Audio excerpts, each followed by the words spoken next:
Let's take a step back in time, far back, before cities, before metal, before kings, empires, and written language, before the wheel turned or the plough scraped the earth. There was a time when human beings lived a different kind of life, a simpler, wilder, and in many ways more perilous existence. And then everything changed. This documentary is about that transformation. This is the story of the Neolithic age, the New Stone Age, and how it reshaped the course of human history forever. The Neolithic age didn't begin everywhere at once. It wasn't like someone flipped a switch. It emerged slowly, in different places at different times, roughly beginning around 10,000 BCE, just after the end of the last ice age. And its defining feature was one simple but world-altering shift. Humans started farming. Now, to understand how revolutionary that was, we need to think about what came before. For hundreds of thousands of years, humans lived as hunter-gatherers. They moved from place to place, following game, collecting wild plants, foraging, fishing, scavenging. They lived in small groups, usually no more than 20 to 50 people, because more people meant more mouths to feed, and food wasn't guaranteed. Survival depended on knowledge of the land, seasonal migrations, and good fortune. But by around 12,000 years ago, something changed. Whether it was the warming of the climate at the end of the Pleistocene, or pressures from population growth, or sheer innovation, humans began to experiment with nature. They began to tame it. And with that, the Neolithic age was born. The Fertile Crescent in the Middle East, stretching across modern-day Iraq, Syria, Turkey, Iran, and Israel, was one of the earliest cradles of this transformation. Wild grains like wheat and barley grew there naturally, and humans had gathered them for millennia. But at some point, someone planted a seed, and then more seeds. They began to notice which plants were stronger, tastier, or more productive, and they chose those to cultivate. Over generations, wild grasses became domesticated cereals. Farming took root. Around the same time, humans began domesticating animals. Dogs had already joined human camps during the Paleolithic, but now goats, sheep, pigs, and cattle were brought into the fold. They were bred, raised, and eventually herded for meat, milk, hides, and labor. This wasn't just survival, it was control. Humanity was learning to shape its environment to its will. With agriculture came permanence. People no longer had to follow the herds or gather food on the move. They could settle. Villages sprang up, simple at first, just clusters of mud brick houses or reed shelters. But they grew. One of the most famous early settlements is Çatalhöyük in modern-day Turkey. Dating back to around 7500 BCE, it housed several thousand people. Its buildings were packed closely together, with no streets. Residents walked across rooftops and entered homes from above. Inside, they painted walls with murals, buried their dead beneath their floors, and crafted tools and ornaments from obsidian, bone, and clay. Across the globe, other communities began their own Neolithic journeys. In China's Yellow River Basin, millet was cultivated. Later, rice emerged as a staple in the Yangtze River area. In the Americas, maize, or corn, began as a wild grass called teosinte. It looked nothing like the cobs we know today. But through careful selection and planting, early peoples in Mesoamerica transformed it into a reliable food source. Squash, beans, and chili peppers followed. In the Andes, potatoes and quinoa were tamed, while in Africa's Sahel region, sorghum and millet took hold. The Neolithic age wasn't uniform. Different cultures adopted farming at different times, and some never adopted it at all. In parts of Australia, northern Europe, or the Arctic, hunter-gatherer lifestyles continued for millennia. But the overall trajectory was clear. Farming allowed for surplus, and surplus changed everything. Think about it. If you grow more food than you need, you can store it. If you can store it, you can feed others, specialists, artisans, toolmakers, or leaders. Not everyone has to farm. Labor can be divided. New social roles emerge. Communities grow larger, more complex. Inequalities start to form. Some families control more land, more food, more resources.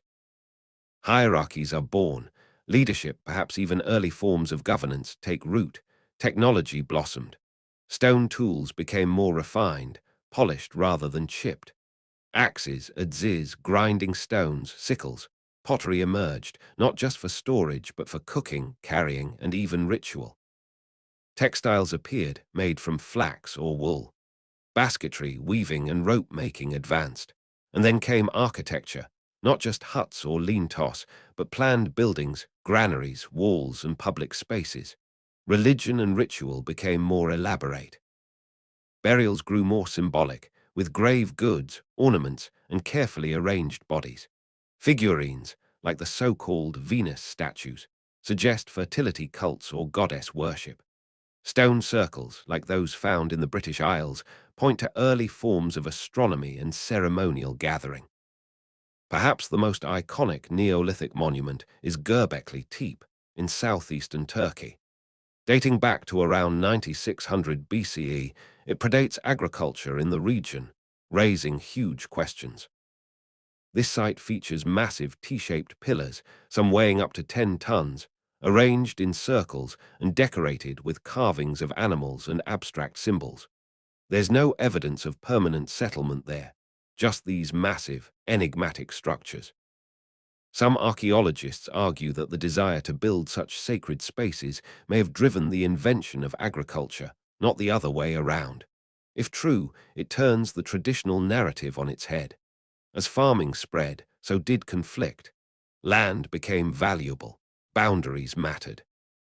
Resources could be defended or taken. Evidence of early fortifications, weapons, and skeletal remains showing trauma all suggest that violence, warfare, and organized defense emerged alongside Neolithic society. Yet for all its advances, the Neolithic was not a golden age. Life was still hard. Disease spread more easily in settled communities. Diets narrowed.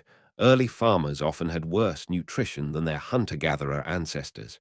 Famines could devastate crops. Deforestation, overgrazing, and soil exhaustion were already emerging as problems. But still, farming persisted. It offered reliability, even in its imperfections. By around 3000 BCE, the Neolithic Age began to give way to a new era, the Bronze Age. The discovery and use of metal tools, writing, organized states, and cities marked the dawn of civilization as we know it. But the foundations had already been laid. The Neolithic wasn't just a chapter in human history, it was the turning point. In the next section, we'll dive deeper into the regional developments during the Neolithic. From the innovations in ancient China to the agricultural revolutions in the Americas and Africa, the story of the Neolithic Age is not one story, but many, each shaping the world in unique and lasting ways. To truly grasp the vast sweep of the Neolithic Age, we need to move beyond a single region. The story of early agriculture and settled life didn't unfold in just one place. It was a global phenomenon, playing out differently in every part of the world. Each region had its own wild plants, its own animals, its own climate, its own pace. Yet across continents, people began asking the same fundamental question. What if we could grow what we need, instead of chasing it? Let's begin with East Asia. Around 9,000 years ago, the Yellow River Valley in northern China became a center of millet cultivation. Millet, a drought-resistant grain, could thrive in the dry climate and poor soils. Early Neolithic people here, known as the Palaeogen culture, lived in pit houses, ground grain with stone tools, and buried their dead in organized cemeteries. In the south, along the Yangtze River, rice was king. Wild rice had grown there for ages, but by around 7000 BCE, humans began domesticating it. The Hemudu and Daxi cultures raised rice in wet paddies, lived in wooden stilt houses, and produced distinctive black pottery. These weren't just farmers, they were sophisticated innovators, adapting to complex environments. Moving to the Indian subcontinent, we find early signs of Neolithic life in the Balochistan region of modern-day Pakistan. Mehrgarh, a key site, emerged around 7000 BCE and offers an extraordinary window into early South Asian life.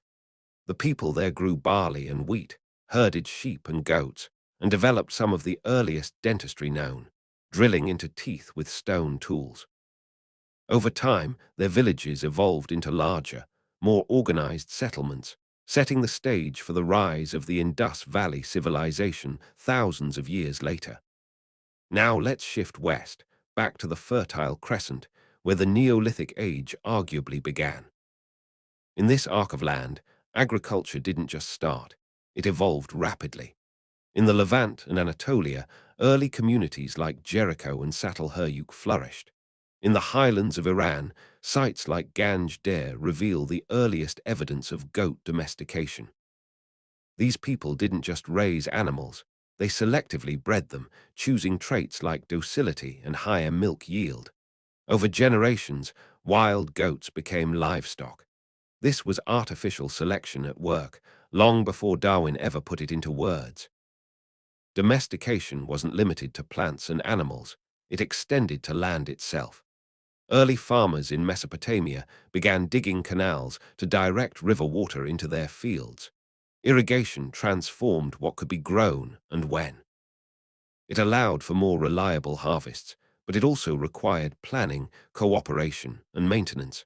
With that came organized labor and early leadership structures. Hierarchies deepened. In Africa, the Neolithic age had its own unique path. The Sahara, now a vast desert, was once green and full of life. Around 8000 BCE, the region supported lakes, savannas, and a host of animal and plant life. People in this area domesticated cattle very early. Some evidence suggests it may have predated cereal farming.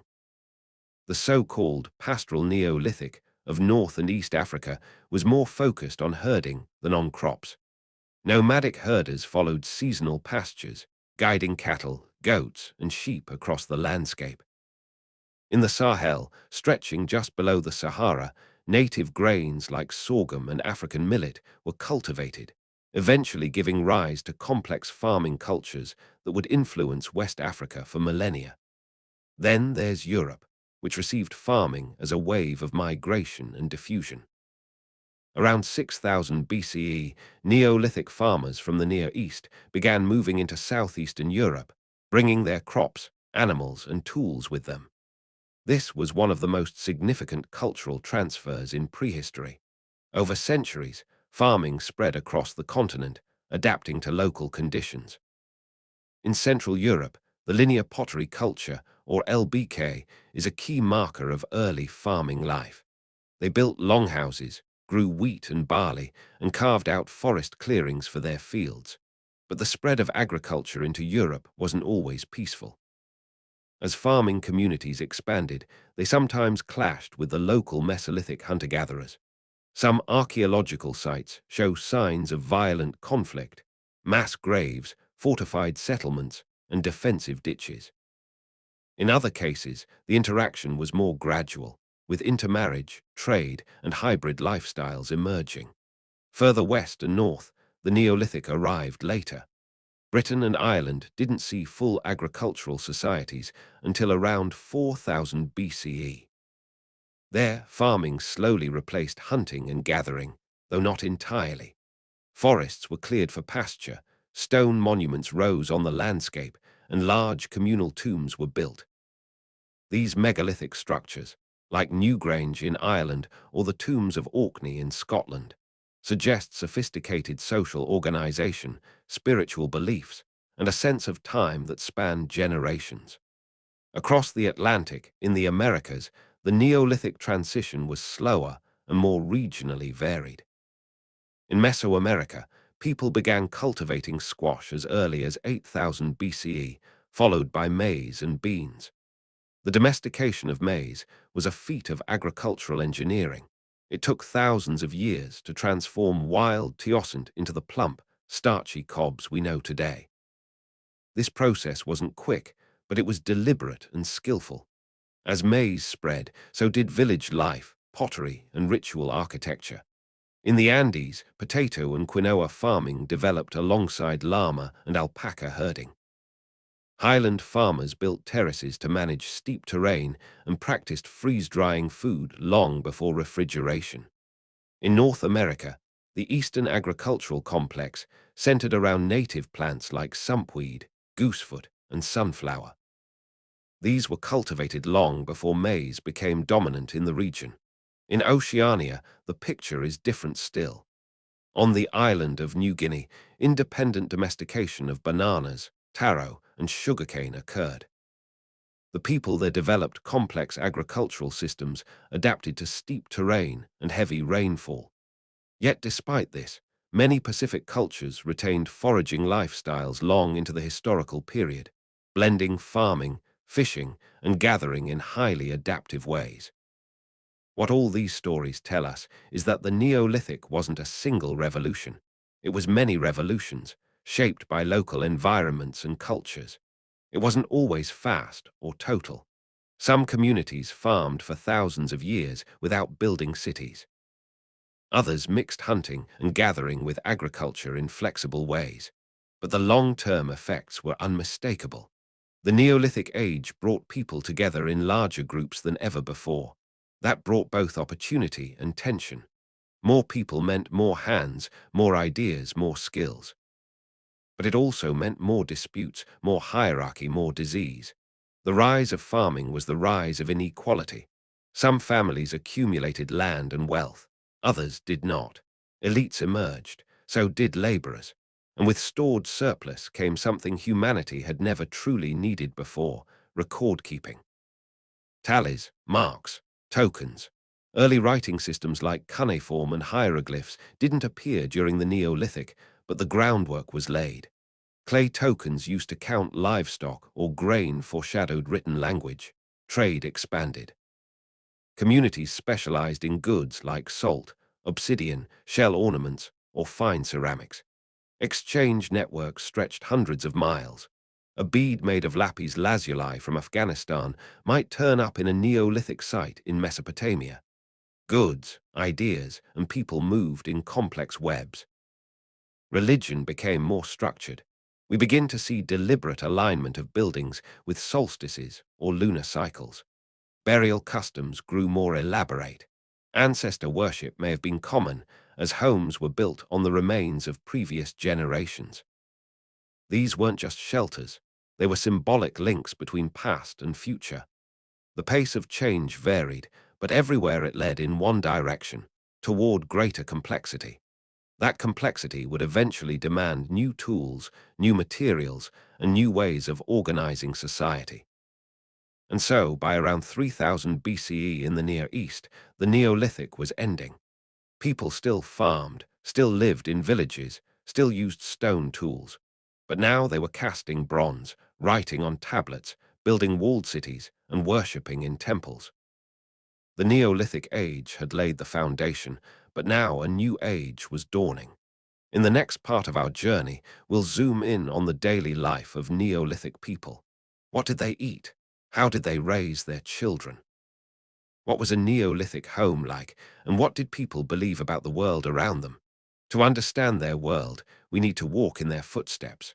Imagine waking up in a Neolithic village at dawn. The air is cold and still. You lie on a bed of woven reeds or straw, inside a house made of mud brick, wattle and daub, or timber, depending on the region. The smoke from last night's fire still hangs in the air. Light seeps in through the door or an opening in the roof. You are one of the earliest farmers in human history, and your day is about to begin. Daily life in the Neolithic age was centered around survival, routine, and community. Farming was hard work. There were no tractors, no metal plows, no modern irrigation systems. It was muscle and stone. Men, women, and children all contributed to the labor. Fields had to be cleared with stone axes. Soil was tilled with digging sticks or wooden plows tipped with flint. Seeds were sown by hand. Crops had to be weeded, guarded, harvested, and threshed. Tools like sickles made from stone blades glued into wooden handles were essential. Harvest time was exhausting, but vital. The diet of Neolithic people was basic but sufficient. In the Fertile Crescent, bread made from wheat and barley was a staple. Porridge, stew, and flatbreads were common. Legumes like lentils and chickpeas added protein. Goat's milk and sheep's milk could be consumed directly or processed into cheese. In East Asia, rice or millet was steamed, boiled, or ground. In the Americas, maize was soaked in water and lime to make it digestible, a process known as nixtamalization. This became the foundation of tortillas and tamales.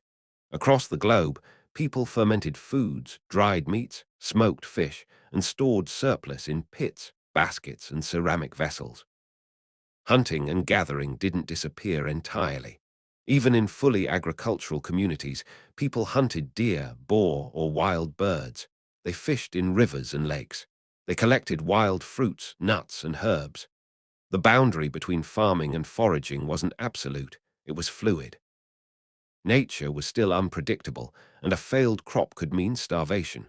Flexibility was a matter of life and death. Inside the home, life was domestic but busy. Women typically handled food preparation, child rearing, weaving, and pottery. Men often focused on herding, hunting, and building. But roles weren't always rigid. Children learned by imitation, gradually taking on adult tasks as they grew. There was no formal schooling. Knowledge was passed down by word of mouth, through stories, songs, and repetition. Most homes had a hearth at the center. This was the heart of the household, for warmth, cooking, and gathering. Simple furniture existed. Benches made of stone or wood, woven mats, perhaps low tables. Walls might be decorated with paintings or carvings, especially in ritual contexts. In Çatalhöyük, for example, walls were painted with images of bulls, vultures, and geometric designs. Some homes had figurines of animals or fertility goddesses placed in niches or buried in floors. These weren't just decorations, they were part of the spiritual world. Spirituality in the Neolithic age was deeply connected to nature, ancestors, and cycles. Without writing, there were no scriptures, but symbols, burial practices, and architecture speak volumes. People lived in awe of forces they couldn't control: storms, death, harvest, fertility. Rituals were performed to appease these forces. Seasonal festivals likely revolved around planting and harvest. Some graves contain offerings, beads, tools, food, suggesting a belief in the afterlife. Others show social status. A child buried with dozens of shell beads might have been born into privilege. A man with a polished axe might have been a leader or priest. Ancestor worship was common. In some cultures, skulls were kept and venerated. At Jericho, plastered skulls have been found with shells for eyes, carefully shaped to preserve the features of the deceased. These may have been displayed in homes or shrines, linking the living to the dead. The past was not forgotten. It was part of the present, part of identity. Community life was essential. Neolithic villages functioned through cooperation. Irrigation, building, harvest, and defense all required collective effort. Disputes had to be managed. Rules, whether spoken or implied, governed behavior. Leadership may have been informal at first. Elders, strong hunters, respected shamans. But as wealth and population grew, so did authority. Some individuals gained power through control of food, land, or spiritual knowledge. Early signs of social stratification appear in larger homes, richer graves, or reserved public spaces. Violence was not absent. Skeletons with blunt force trauma or arrow wounds tell stories of raids, feuds, and war. Settlements with defensive ditches, palisades, or strategic positions suggest the need for protection. As resources became concentrated, so did conflict. Territory, water, livestock, these became worth fighting for. But not all Neolithic cultures were violent or hierarchical. Some remained egalitarian for centuries. Others may have rotated leadership or based status on age and wisdom rather than wealth. There was no single Neolithic lifestyle. Cultures were as varied as the landscapes they lived on. Let's talk about technology. Stone remained the primary material, but its use became more refined. Tools were polished for durability and sharpness. Axes, hammers, chisels, and grinding stones filled toolkits. Flint-knapping continued, but now with greater skill and variety. Bone and antler were used for needles, awls, and fishhooks. Wood was shaped into handles, beams, and wheels. Yes, the wheel likely originated late in the Neolithic, initially as a potter's tool, then adapted for transport. Pottery was one of the era's defining innovations. Fired clay vessels allowed people to cook, store, and carry goods. Pottery was durable, reusable, and could be decorated. Different cultures had distinctive styles: corded ware in Europe, red slip pottery in Asia, black burnished jars in Africa. Pottery also reveals trade. A fragment of non-local clay or a foreign design shows that ideas and goods were moving far beyond village borders. Textiles were another Neolithic craft. Flax and wool were spun into thread using spindles. Loom weights found at archaeological sites tell us that people wove cloth. Clothing, once animal hides, was now fabric, light, washable, and dyed with natural colors. People dressed with care. Jewelry made from shells, bones, amber, and beads suggest personal adornment mattered. Neolithic art tells us that beauty was part of life. Carved figurines, painted vessels, and incised tools were not purely functional. They carried meaning, identity, maybe even magic. Musical instruments like flutes made from bone suggest song and ceremony.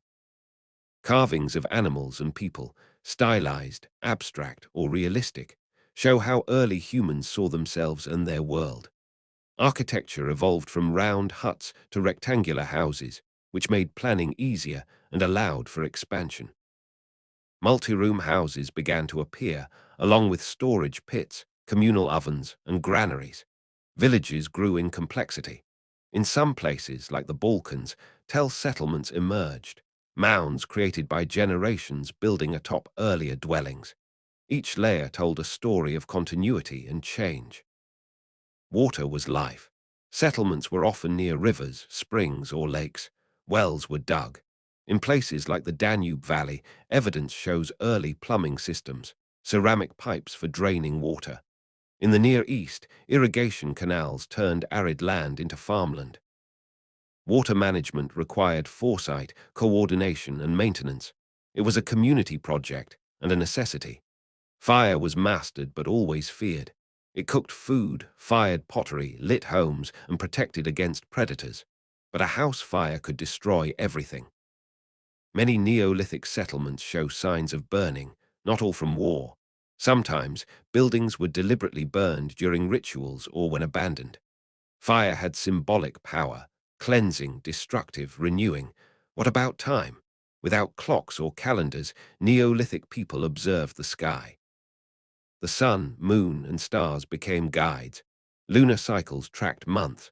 Solstices and equinoxes marked seasonal change. Some structures were aligned with celestial events. Stonehenge is the most famous, but far from the only example. Astronomy and spirituality were intertwined. The heavens told stories, gave warnings, and marked sacred days. Burial practices offer profound insight into Neolithic minds. Bodies were buried flexed, like fetuses, perhaps symbolizing return to the womb. Some were cremated. Others were laid with care, surrounded by objects. Burial mounds, tombs, and ossuaries suggest community involvement. Death was not the end. The dead watched over the living or joined them through memory, ritual, and legacy. The Neolithic age was not a short chapter. In some regions, it lasted thousands of years. For those people, it wasn't a transition, it was life. Generations passed down skills, stories, and sacred knowledge. Every seed planted, every tool shaped, every wall built was a step toward the world we know today. But even as people settled, they never stopped moving. Migrations continued. New lands were explored. As populations grew, groups splintered off, seeking new fields, safer water, or richer game. The Neolithic was not static. It was dynamic, evolving, alive. In Part 4, we'll explore the monumental achievements of Neolithic architecture and ritual life. From the silent stones of Göbekli Tepe to the vast tombs of Western Europe, we'll uncover how Neolithic people shaped the land to reflect their beliefs, and in doing so, left behind a legacy carved in stone.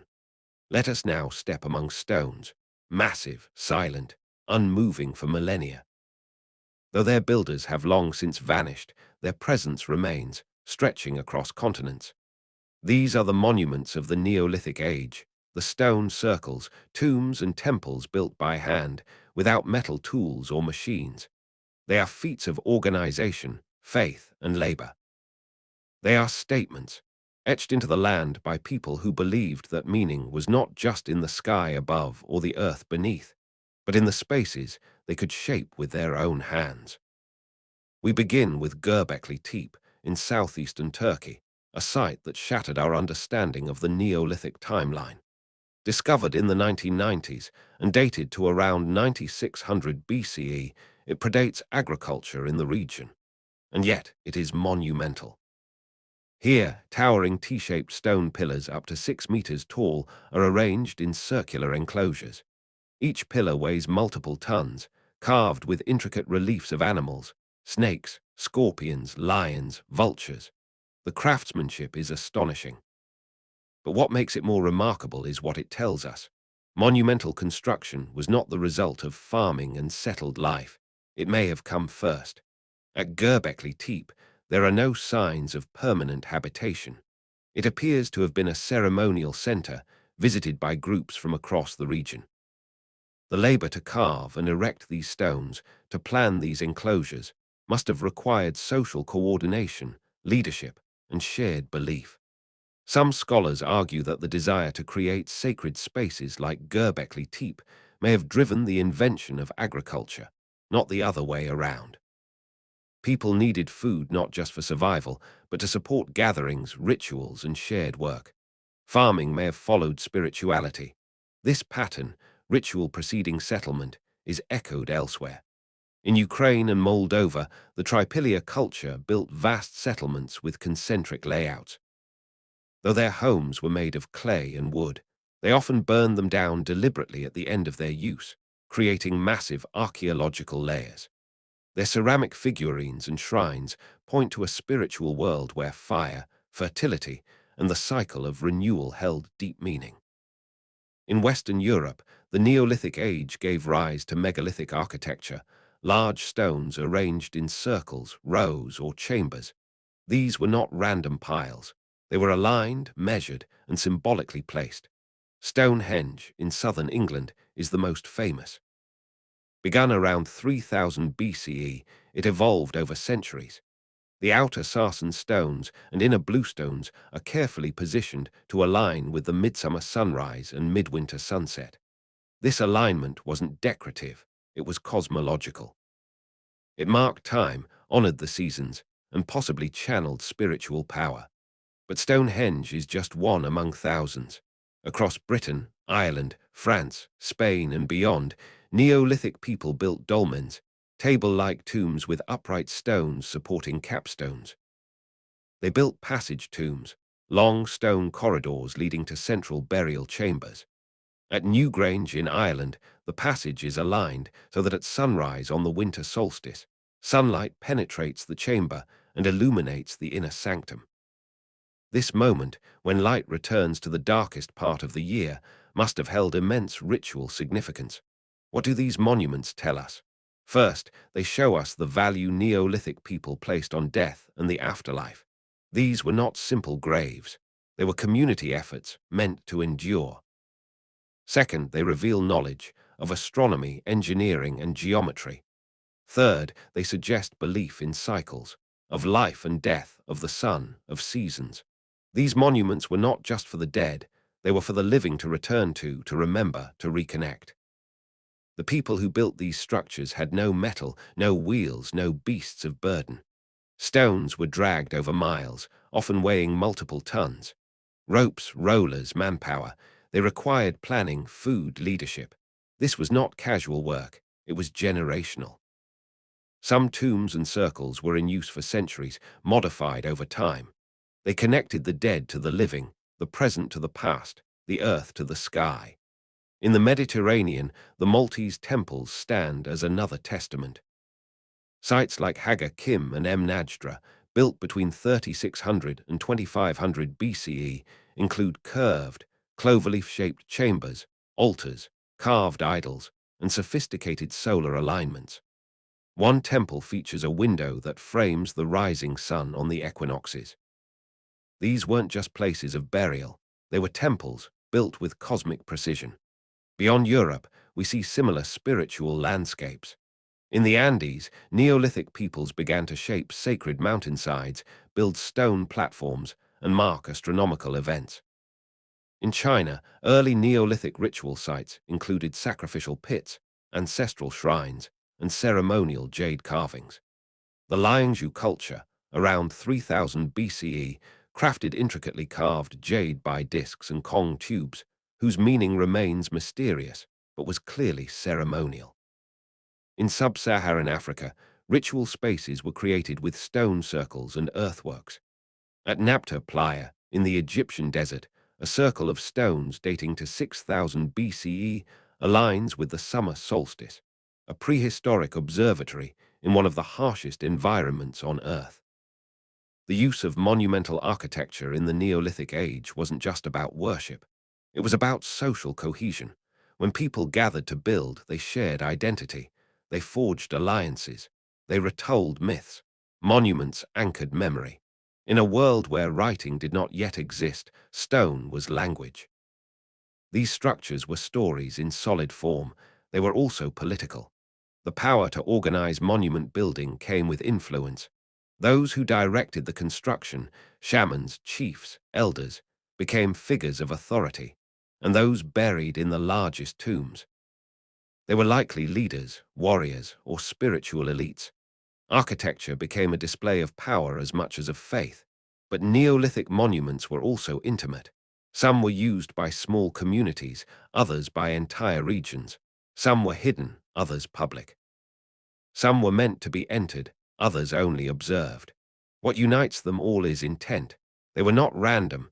They were rooted in belief systems that have long since vanished, but whose echoes we can still trace. Art and symbols were central to this world. On tomb walls, on stones, on pottery, spirals, zigzags, dots, animal shapes.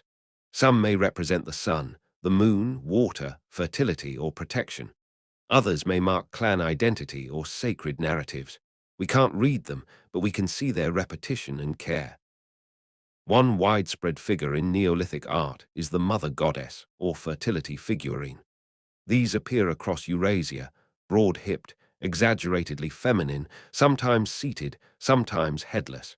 They may have symbolized life, fertility, protection, or the earth itself, but not all figures are female. Some are animalistic, shamanic, or abstract. The spiritual world was vast, and its deities and spirits, no doubt, just as diverse. Music was likely part of ritual life too. Flutes made from bird bones, drums, rattles, and even primitive stringed instruments have been found. Ritual wasn't silent, it was sung, chanted, danced. Movement, sound, and rhythm would have transformed monuments into living theaters of belief. Fire was also key. Hearths in temples, torches in tombs, bonfires on hills. Fire purified, illuminated, destroyed, and sanctified.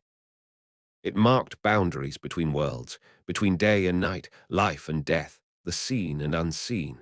And at the heart of many of these rituals was the calendar. The Neolithic world turned with the sun and the moon. Planting, harvesting, breeding animals, setting out on journeys, all were timed. Celestial alignments mattered. The heavens were watched closely, and the knowledge of solstices and equinoxes became sacred. Those who could predict them held power over crops, ceremonies, and memory. The Neolithic monuments and sacred sites did not stand forever untouched. Many were reused, repurposed, or even buried. Later cultures built atop them. Some were forgotten entirely, their stones swallowed by soil and time. But when we unearth them today, we see not just engineering, but meaning, cooperation, and imagination on a scale never before attempted. To modern eyes, a circle of stones or a burial mound might seem simple, but in the Neolithic world, it was the result of everything that had come before: agriculture, settled life, social organization, and belief. It was the Neolithic imagination carved into the earth. In Part 5, we'll explore how Neolithic societies began to evolve into more complex forms, how villages became proto-cities, how social classes hardened, and how the Neolithic age gave way to metallurgy, trade empires, and the dawn of recorded history. The end of the Neolithic was not a collapse. It was a transformation. As the Neolithic age progressed, human society continued to evolve, not just in terms of tools or rituals, but in its very structure. What began as small bands of agriculturalists slowly became sprawling villages. Then, over centuries, those villages transformed into proto-cities. Across the Old World especially, we begin to see a quiet but unstoppable shift, one that would culminate in the rise of civilization. But first, let's step back and ask, what defines the late Neolithic period? By the later stages of the Neolithic, people had fully adopted agriculture in many regions. Domesticated animals were commonplace. Pottery had become refined. Trade networks were expanding. Technologies were more diverse and specialized. But perhaps the most profound change of all was in scale. Where earlier Neolithic villages housed a few dozen people, later sites accommodated thousands. The architecture became denser, more organized. Pathways, courtyards, communal storage buildings, and workshops emerged. Social roles multiplied. In some places, early elites emerged, not kings, not yet, but individuals with more influence, land, or spiritual status than others. Hierarchy was forming, though it would look different depending on the region. One of the best examples of this transformation is Çatalhöyük in Anatolia. We mentioned it earlier, but it's worth returning to. Çatalhöyük was occupied for over 1,000 years, starting around 7,500 BCE. By its peak, it housed perhaps 5,000 to 8,000 people, unprecedented for its time. The settlement had no streets. Instead, people moved across rooftops, entering homes through ceiling hatches. Homes were packed tightly, but inside they were decorated with wall paintings, animal skulls, and symbolic objects. Some had shrines, suggesting that religious practice was decentralized, integrated into domestic life. There's little evidence of sharp social stratification in Çatalhöyük. Homes are roughly equal in size. Yet there are subtle differences. Some have more elaborate decorations or better tools, possibly indicating emerging status differences. The dead were buried beneath homes, wrapped, decorated, and sometimes reburied later. Ancestors were part of everyday life. Ritual and domesticity were fused. Other sites show more visible social complexity. In Tel Sabai Abiad, in modern Syria, we find evidence of public buildings, fortifications, and administrative tools like clay ceilings, used to mark ownership or storage containers. Such practices hint at the earliest forms of record-keeping, authority, and organized storage of communal or elite resources. Further east, in the Indus Valley, Neolithic settlements like Mehrgar show gradual shifts from simple farming villages into complex societies. By 6000 BCE, people here were already experimenting with dentistry, pottery kilns, and long-distance trade.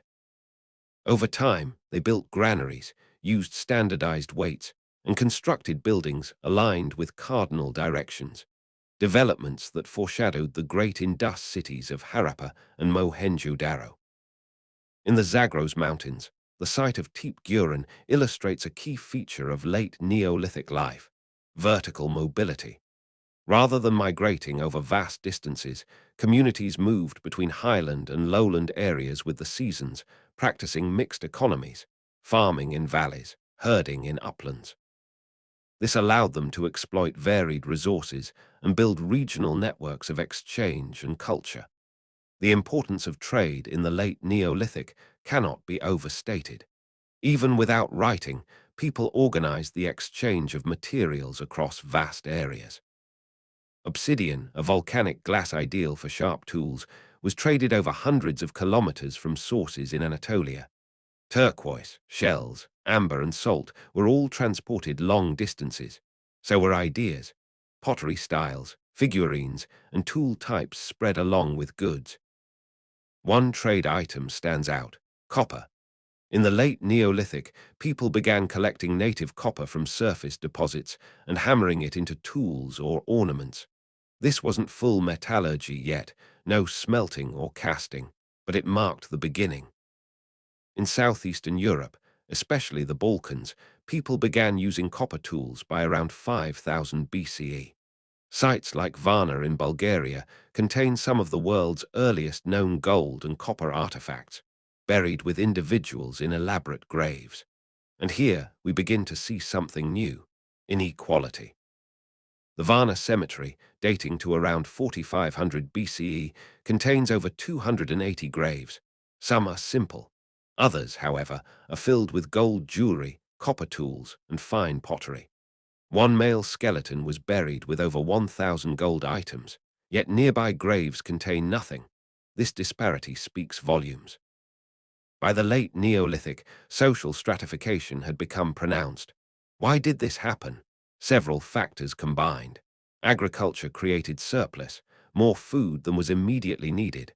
Surplus allowed certain individuals or groups to control resources. Storage required organization, and organization could lead to hierarchy. Trade created access to wealth, while religion or ritual roles conferred status. Leadership roles, once informal, became more formalized. Inheritance, land ownership, and lineage became key. Society was becoming layered. This stratification is also visible in settlement planning.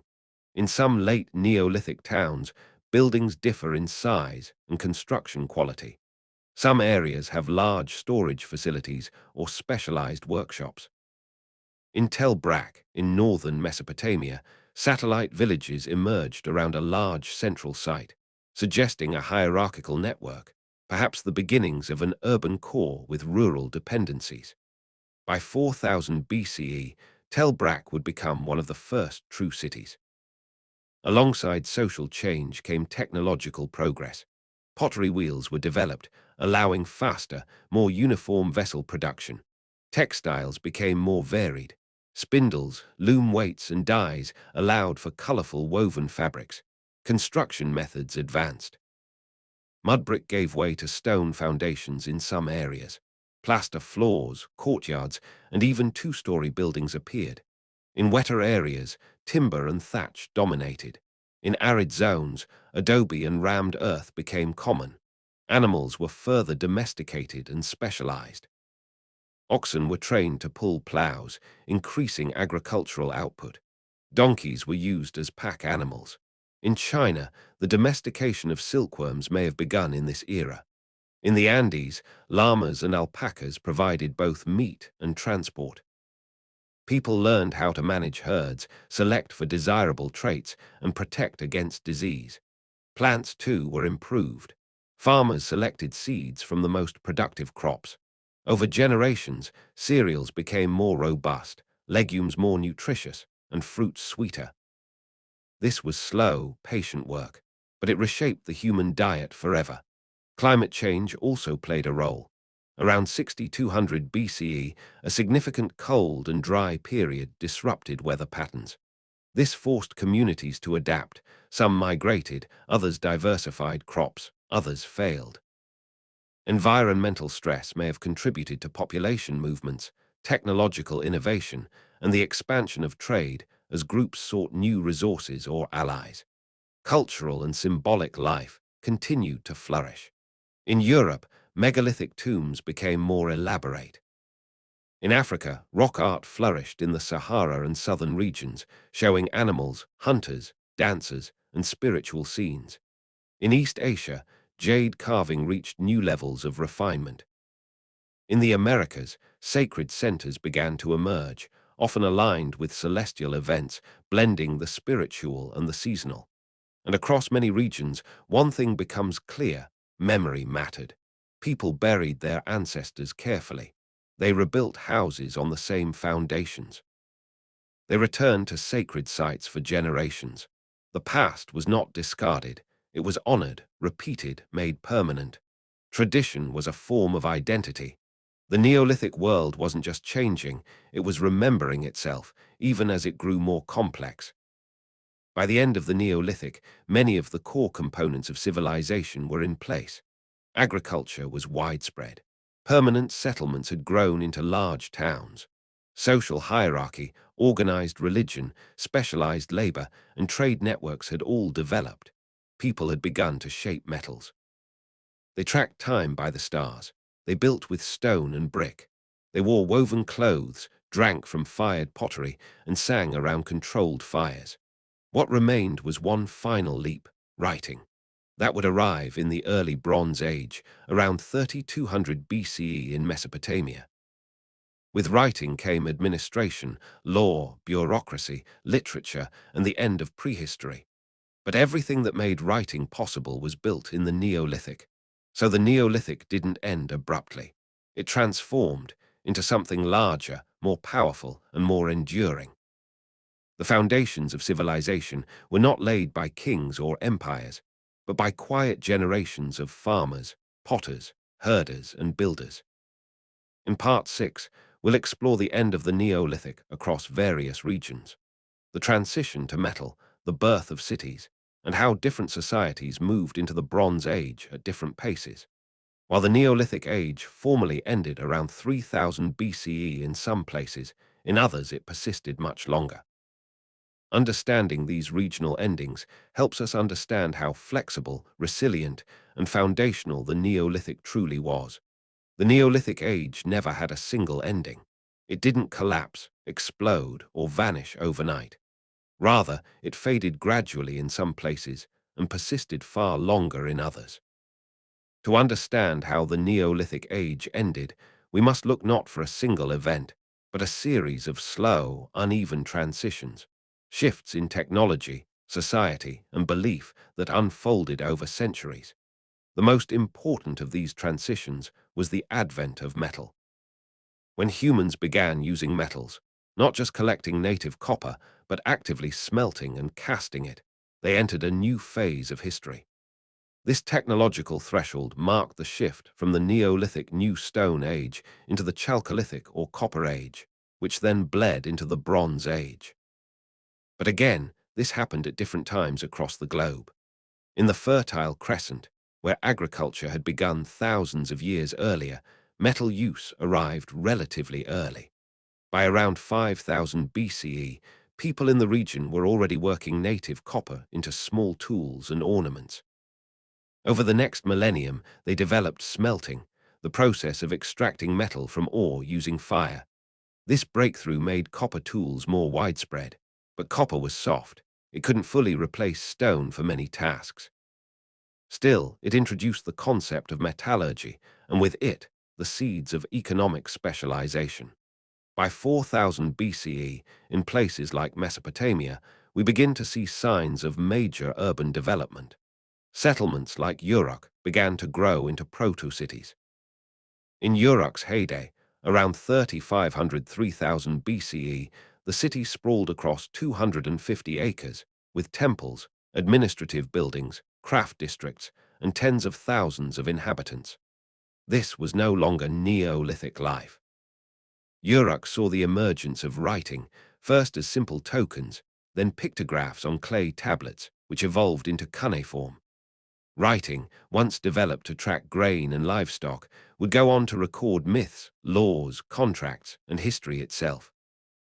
This moment, writing and metallurgy appearing in an urbanized, socially stratified context, is where we formally mark the end of the Neolithic and the beginning of the historical age.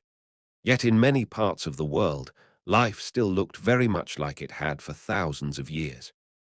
In Europe, the transition from Neolithic to Chalcolithic unfolded more slowly. Farming had spread across the continent over millennia, carried by waves of migration and cultural diffusion. By 4000–3000 BCE, Neolithic societies in Central and Eastern Europe began experimenting with copper, but in limited ways. The Cucuteni-Tripilia culture in Romania and Ukraine created massive settlements, some with up to 10,000 people. They built large houses, practiced crop rotation, and made exquisite pottery, But they did not develop writing or metallurgy at a scale comparable to the Near East. In the Balkans, however, something remarkable occurred. The site of Varna, in modern Bulgaria, contains the earliest known gold artifacts in the world, dating to about 4500 BCE. The graves at Varna reveal sharp social inequality. Some individuals were buried with thousands of gold ornaments, copper tools, and rare shells from the Mediterranean. Others had almost nothing. The presence of these riches and their careful burial suggests the formation of early elites, perhaps priest kings or warrior leaders. Still, despite this leap forward in metallurgy and social hierarchy, these societies would eventually decline, and much of the region reverted to simpler forms of life for centuries before urbanism returned. In the Nile Valley, the Neolithic lifestyle persisted in the form of settled farming, cattle herding, and fishing communities along the riverbanks. By 4000 BCE, these villages had grown into chiefdoms. In Upper Egypt, the Naqada culture began to display signs of increasing social stratification, trade with the Levant, and the use of symbols that would eventually evolve into Egyptian hieroglyphs. By around 3100 BCE, the first pharaohs united Egypt, and the Neolithic way of life was absorbed into one of the world's first major civilizations. Sub-Saharan Africa, on the other hand, followed a different trajectory. Many regions did not experience a full Neolithic revolution in the same way. While agriculture and domesticated animals spread south from the Sahel, many communities maintained mixed economies based on herding, foraging, and small-scale farming. The Bantu migrations, which began around 2000 BCE, would eventually carry iron tools and agriculture across Central and Southern Africa, leapfrogging directly over a Bronze Age and bringing Neolithic practices into dialogue with Iron Age technology. In South Asia, the long arc of the Neolithic stretched from the early settlements of Mehrgarh around 7000 BCE to the rise of the Indus Valley civilization by 2600 BCE. This transition was steady and layered. Villages grew, technologies diversified, and trade expanded. By the time of the mature Indus cities like Harappa and Mohenjo-Daro, society had become urban, literate, and meticulously planned, with grid streets, sewage systems, public baths, and standardized weights. Yet curiously, there is little evidence of monumental temples or royal palaces. The society was complex, but its power structures remain mysterious. In China, the Neolithic age culminated in powerful cultures such as the Longshan, around 3000–2000 BCE. These people built walled towns, produced black pottery with a wheel, practiced large-scale rice farming, and began to show early signs of social hierarchy. By the time the Xia dynasty emerged, often regarded as China's first dynasty, Neolithic life had already transitioned into an early Bronze Age state. Meanwhile, in the Americas, the story was unfolding along a different path. Without the wheel, without large domestic animals for transport, and with limited metallurgy, the peoples of the Americas followed a slower-paced Neolithic trajectory. But their achievements were no less impressive. In Mesoamerica, by 2000 BCE, maize-based farming supported village life. Cultures like the Olmec would rise by 1500 BCE, carving colossal stone heads and building ceremonial centers. But long before that, Neolithic peoples had cultivated corn, squash, beans, avocados, and chili peppers, developing a stable, high-calorie diet. Farming was labor-intensive, especially without plows or draft animals, but it allowed societies to flourish. In the Andes, a similar process occurred.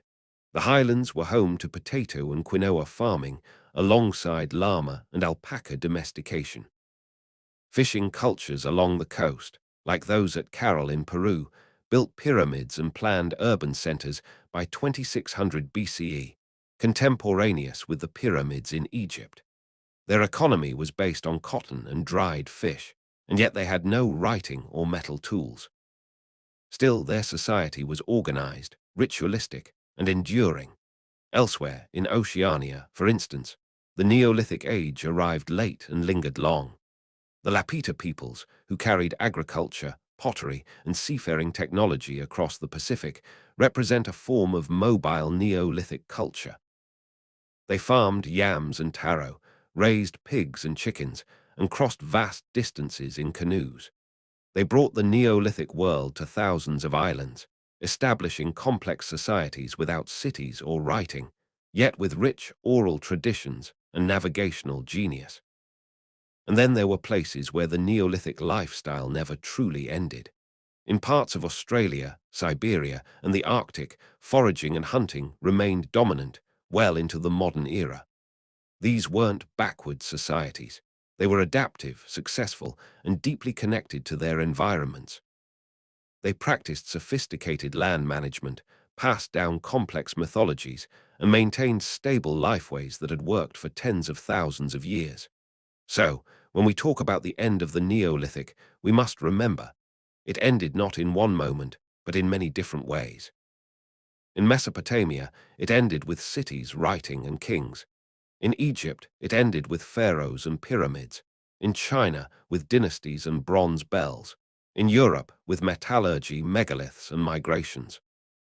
In the Americas, it gave rise to monumental architecture built by hand, without beasts of burden or metal tools.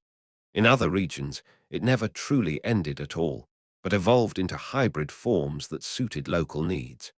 The Neolithic was not simply a bridge between hunting and civilization. It was its own epoch of innovation, of experimentation, of identity-making. The world that emerged from it was diverse, unequal, and dynamic. It bore the first cities, the first gods carved in stone, the first boundaries etched into land, and the first great stories told around firelight. In Part 7, we'll turn to the cultural legacy of the Neolithic. How did its core inventions, agriculture, settled life, art, religion, trade, shape the DNA of all future civilizations? What Neolithic ideas are still with us today, thousands of years later? What did the Neolithic age leave behind? This is a question that echoes far beyond archaeology. Because while stone tools have crumbled and settlements have vanished beneath the soil, the foundations laid by Neolithic people still support every structure of modern life. Agriculture, property, law, religion, war, trade, timekeeping, architecture, all these, and more, have roots buried deep in the soil of the Neolithic. Let's begin with perhaps the greatest shift in human history, agriculture. The domestication of plants and animals didn't just change what people ate, it transformed what people were. From mobile hunter-gatherers, humans became settlers. For the first time, they anchored themselves to the land. Land was no longer just where food was found, it was where food was grown. This single idea, ownership of land, would lead to countless social structures, inheritance systems, territory disputes, boundaries, classes, even taxation. The idea of land as property was born in the Neolithic, and with property came permanence. Villages became home not just for a season, but for generations. Ancestors were buried beneath floors. Fields were tended year after year. Memories accumulated. The concept of home evolved from a temporary campfire to a sacred place, a shared legacy. And with homes came households, basic social units that mirrored the structure of society itself. Each household had roles, rules, labor, traditions. These early microcosms laid the foundation for more complex political units that would come later: clans, tribes, chiefdoms, states. But agriculture also introduced something that no human society had ever faced before: scarcity with possession. In a foraging world, hunger was constant, but not personal. You had nothing, so you lost nothing. In the Neolithic, with stored food and domesticated herds, people could accumulate wealth, and others could take it. The first concepts of theft, protection, boundaries, and punishment likely took root here. This gave rise to early ideas of law and governance.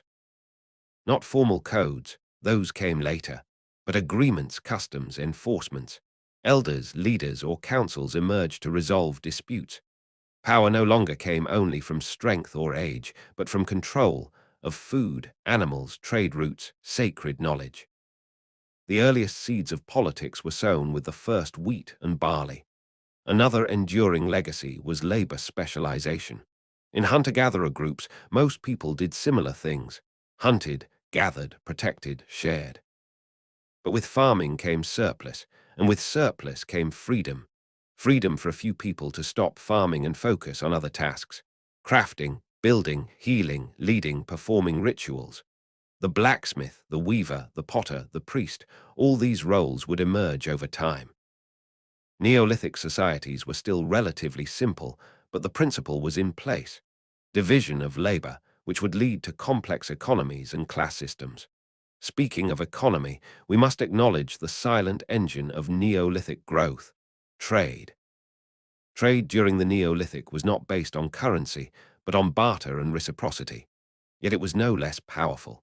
Stone for tools, clay for pottery, shells for ornament, salt for preservation. Every material had value, and every exchange built relationships. Trade networks sometimes spanned hundreds of kilometers, linking villages through shared needs, marriages, alliances, and beliefs. These networks were the veins through which ideas traveled. Styles of pottery, building techniques, symbolic motifs. They spread with the traders who carried goods on their backs and memories in their minds. This leads us to the deeply human need to communicate meaning. And here, the Neolithic made its mark through symbolism and art. Before writing, there were images: paintings on walls, carvings on stone, patterns etched into pottery. Spirals, animals, human forms, stars, trees, abstract signs. These were not decorations. They were messages, part of a language we can't fully read today, but which clearly meant something profound to the people who made them. Neolithic art wasn't individual, it was communal. It served ritual, memory, identity. A painted bull on a shrine wall wasn't just an image of food. It may have represented strength, fertility, sacrifice. A figurine with exaggerated hips wasn't just a fertility charm.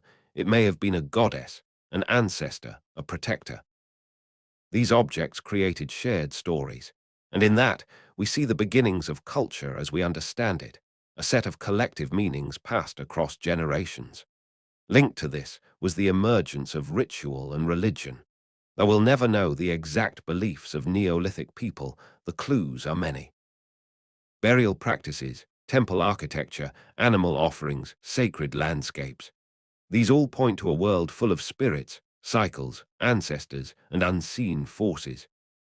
The alignment of monuments with the solstice or equinox suggests not just curiosity, but cosmology, a belief that the human world was deeply connected to the movement of the heavens.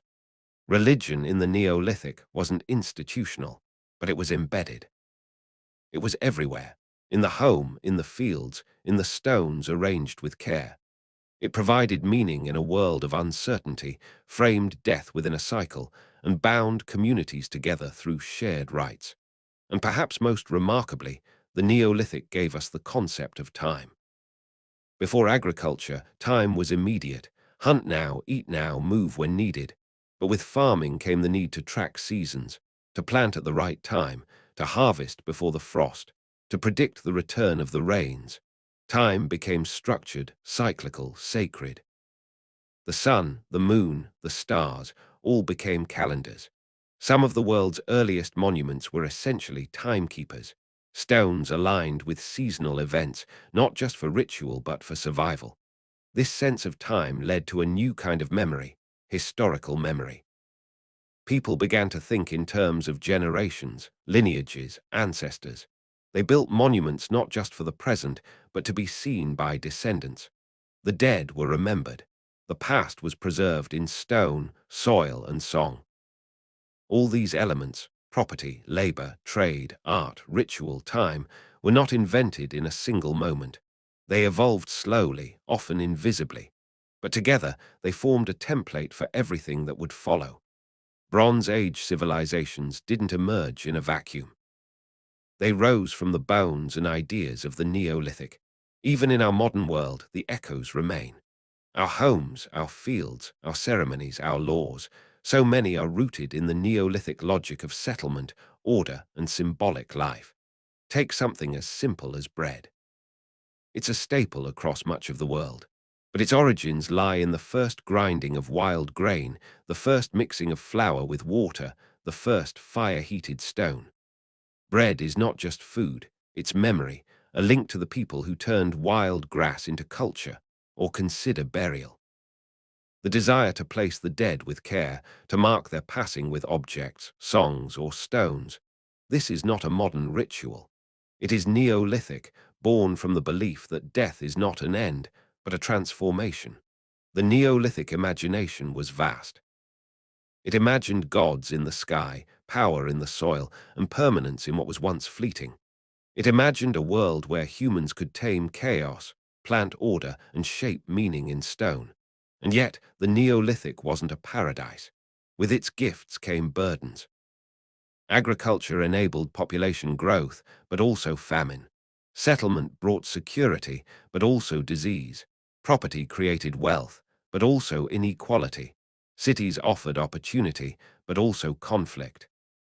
The Neolithic age began the human experiment of complexity, a path that would lead to kingdoms, empires, revolutions, and the modern world.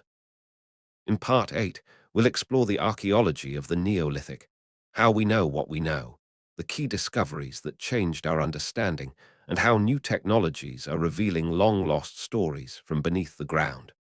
For most of human history, the Neolithic age lay buried and forgotten.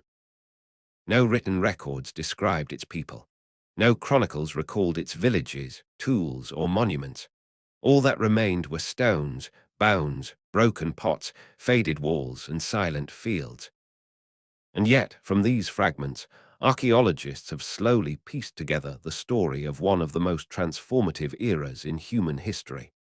The archaeological discovery of the Neolithic began, in a sense, with a question: where did civilization come from? 19th-century scholars, driven by colonial expeditions, biblical archaeology, and early geology, began uncovering ancient settlements, burial mounds, and stone tools that didn't fit the classical narrative. These weren't Roman, Greek, or Egyptian. They were something older, something more primal.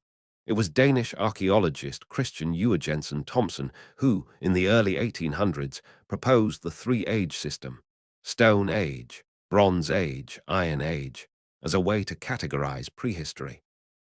Later, the Stone Age was subdivided into the Paleolithic Old Stone Age, the Mesolithic Middle, and the Neolithic New Stone Age.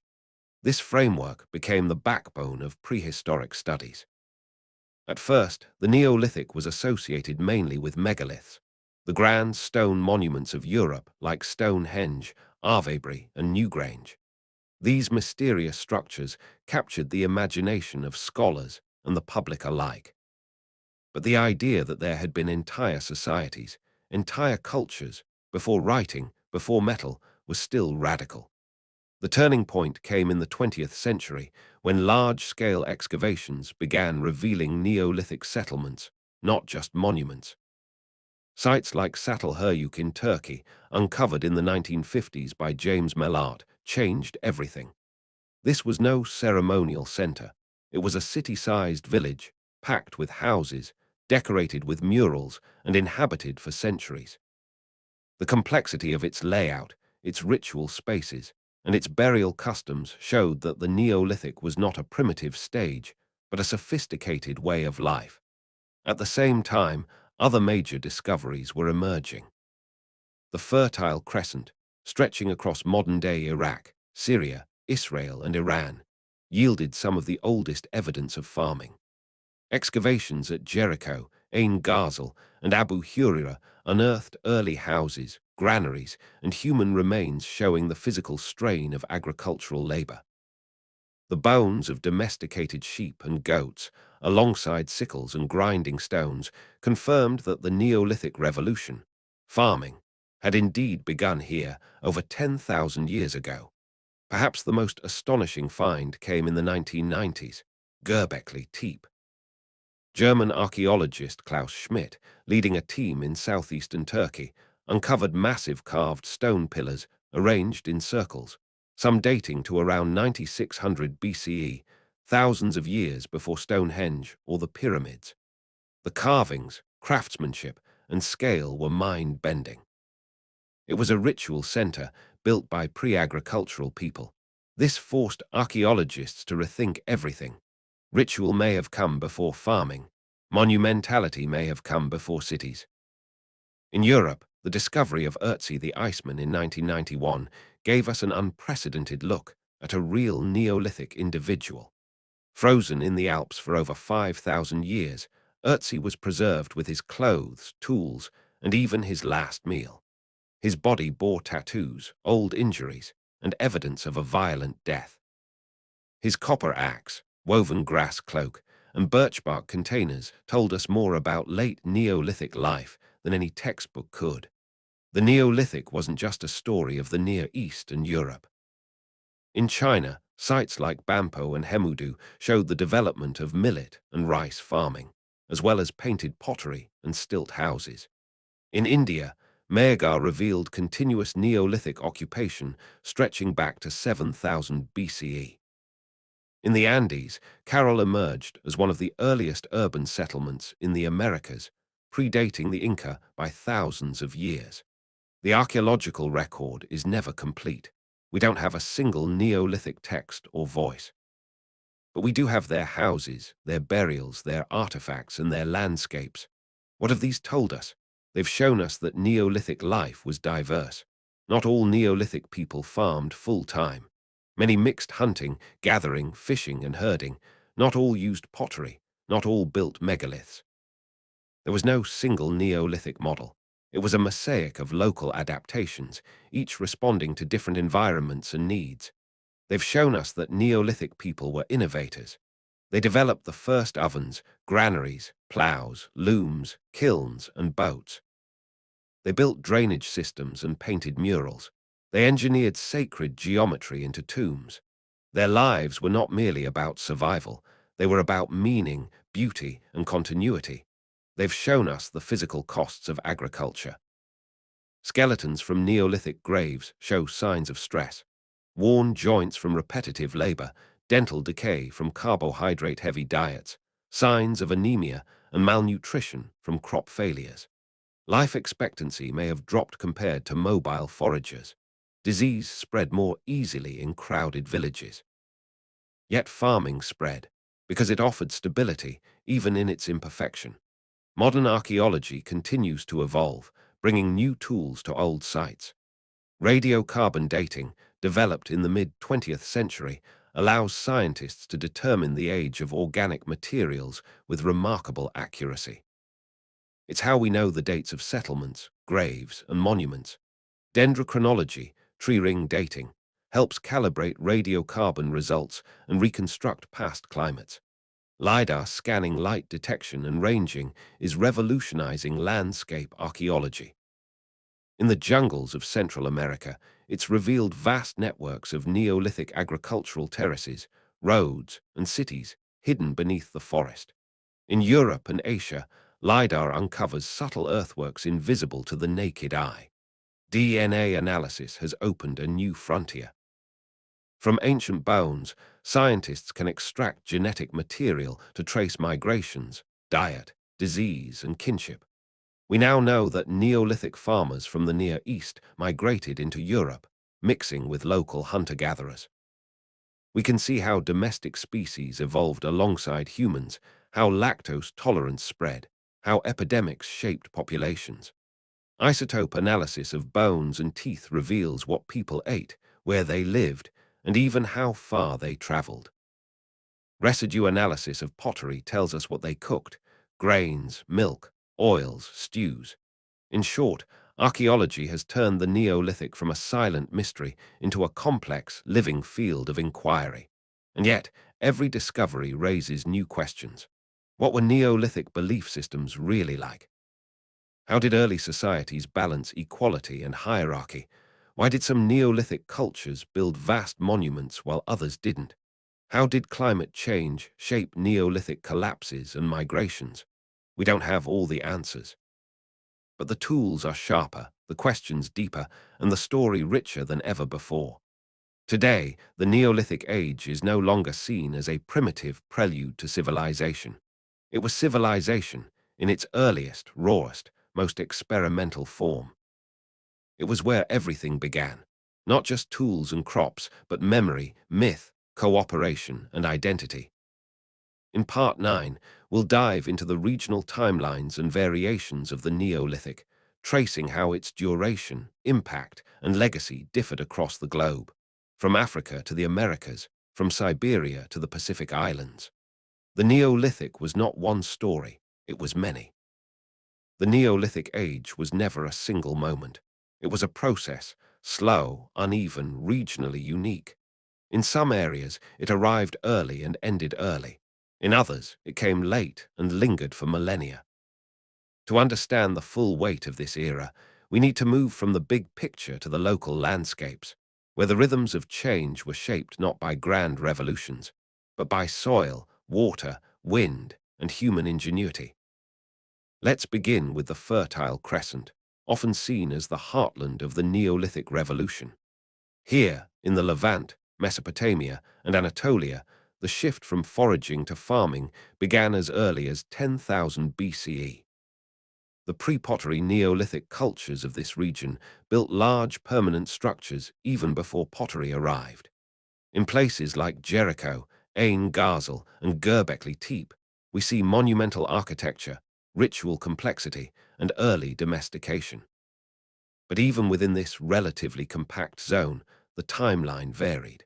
Some upland regions held on to foraging lifestyles longer, while lowland areas like Mesopotamia transitioned rapidly into irrigation farming. By 6000 BCE, the entire region was dotted with agricultural villages. By 4000 BCE, the first towns appeared. And by 3100 BCE, Mesopotamia entered the Bronze Age with writing, kingship, and temple complexes. Here, the Neolithic lasted perhaps 6 millennia, long by human standards, but brief on the civilizational scale. In Europe, the Neolithic arrived later. Agriculture came not from within, but from without, introduced by migrating farmers from the Near East. Around 6000 BCE, these early agriculturalists reached the Balkans and Greece, bringing wheat, barley, sheep, goats, and a farming toolkit. Over the next 1,000 years, farming spread across the continent, moving along river valleys and coastlines. But it didn't spread uniformly. In some areas, like Central Europe, the linear ban-ceramic LBK culture emerged quickly, marked by longhouses, pottery with linear designs, and farming villages. In others, like Scandinavia and Britain, the adoption of farming took longer and was often blended with Mesolithic foraging traditions. By 4000 BCE, most of Western and Northern Europe had adopted some form of Neolithic lifestyle. Yet regional variation remained high. The Atlantic facade, Ireland, Britain, Brittany, Iberia, produced megalithic monuments on a vast scale, some still standing today. Meanwhile, in parts of Eastern Europe, massive proto-urban settlements like those of the Tripilia culture grew to tens of thousands of people. But Europe's Neolithic did not lead immediately to urbanization. It remained rural, ritualistic, and monument-oriented for millennia.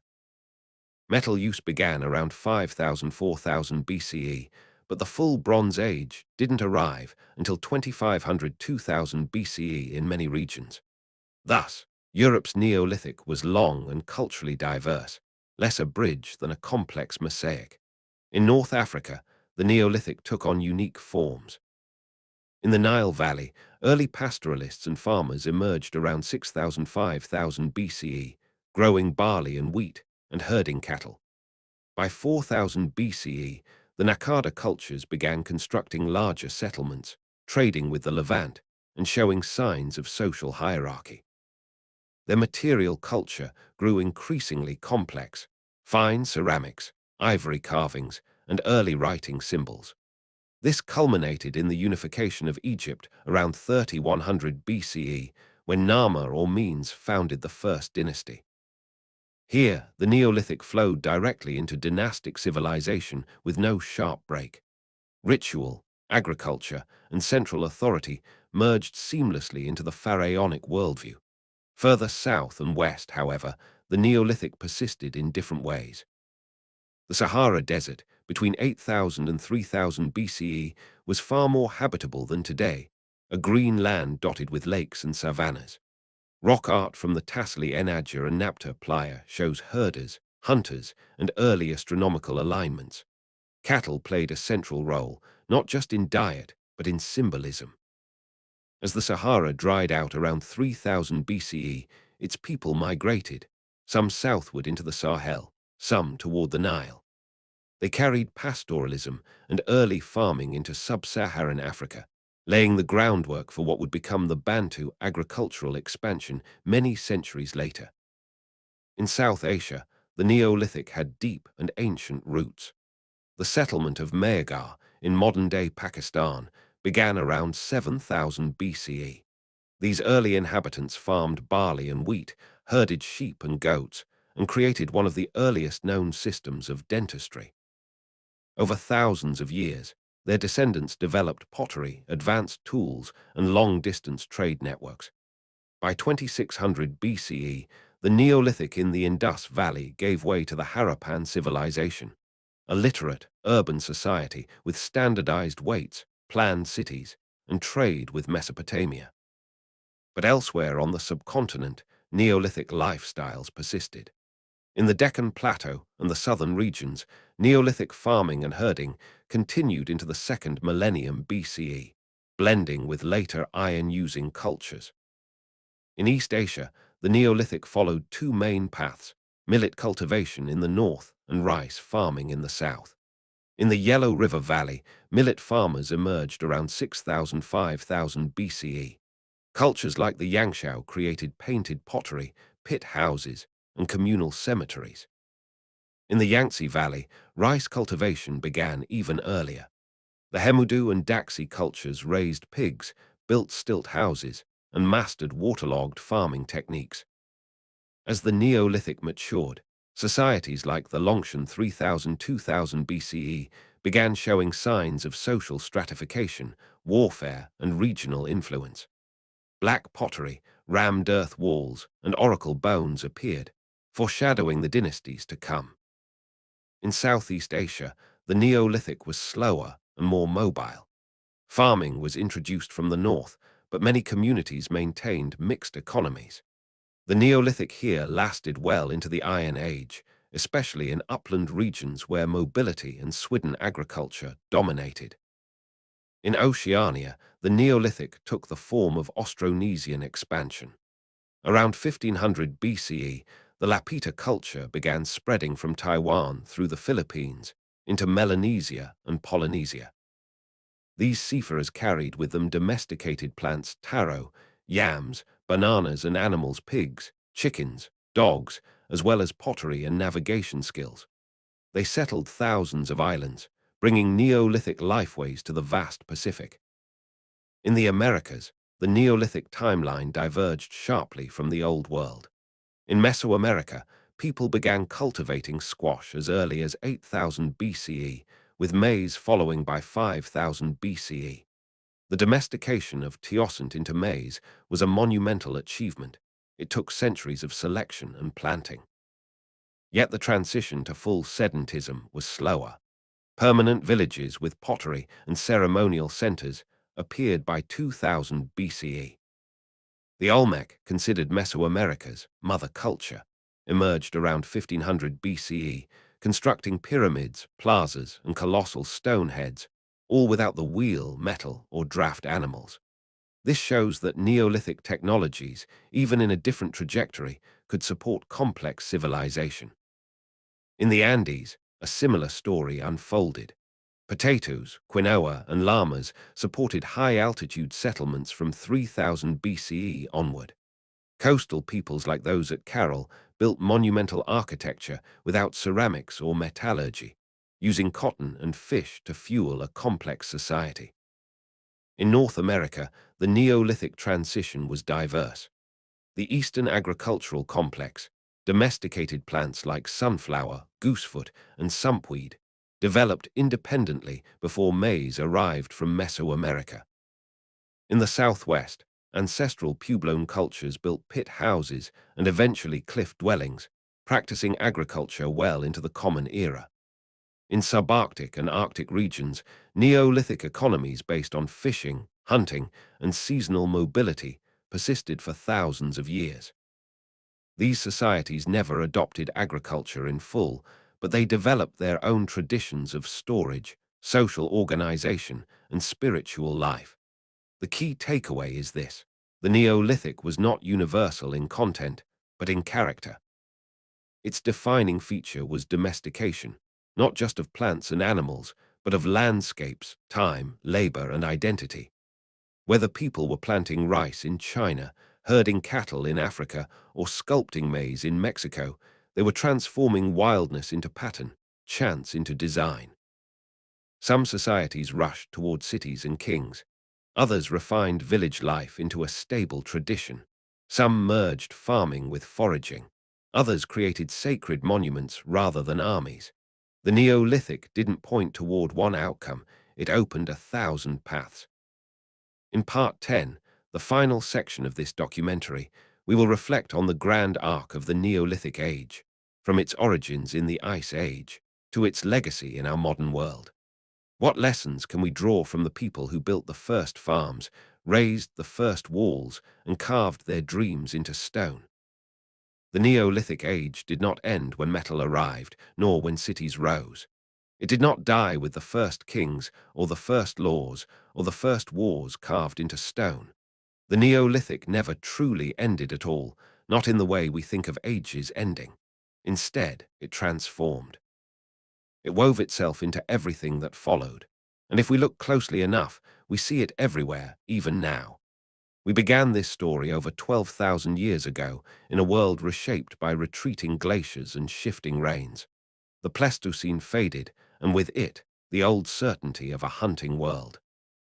In its place, a new world began to form, rooted in soil, in seed, in permanence. That shift, from wild to cultivated, from temporary to settled, was not merely an economic change. It was a psychological revolution, a redefinition of what it meant to be human. Imagine a person born before the Neolithic, roaming forests, reading clouds, tracking animals by footprint and smell. Every day was immediate. Food was where you found it. Shelter was where you made it. Community was small, fluid, intimate. The landscape was not owned, it was lived in. Now imagine a person born at the end of the Neolithic. They awaken in a house made of brick or timber. They eat bread from grain their grandparents planted. They walk pathways laid by generations. Their ancestors lie buried beneath the floors. The seasons rule their life, not just for climate, but for work, ritual, and meaning. Their gods are fixed in place, marked by stone and altar. They know what land they will farm, who their leader is, what their role is in the community. Time stretches backward and forward. The land is no longer a backdrop, it is a structure. In just a few thousand years, humanity had reinvented its world. And yet, the Neolithic was never a linear march toward progress. It was a vast branching of choices, some that would flourish into civilizations, others that would end in collapse or slow retreat. Along the way, the people of the Neolithic left traces, and in those traces, we see not just history, but ourselves. We see ourselves in the Neolithic hearth, a central fire around which life was built.